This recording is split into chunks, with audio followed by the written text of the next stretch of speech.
When your genes define your scientific character. Here we present the video of the kid in the mom's department. So you will enjoy it.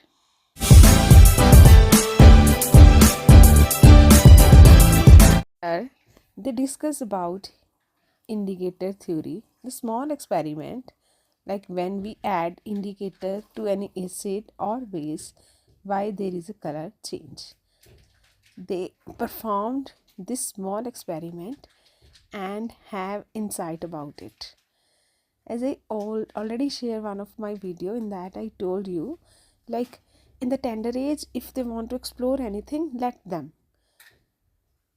We don't know what is in their mind. And next is, now they jump to another one. In the lab he got bored, so he switched with the stereo model. Like in the one of my video I already explained about the stereo model, how they understand about, but they want to know about it in detail, so they want to perform the experiment by their hand. Really like my efforts, please do like and share. Thank you.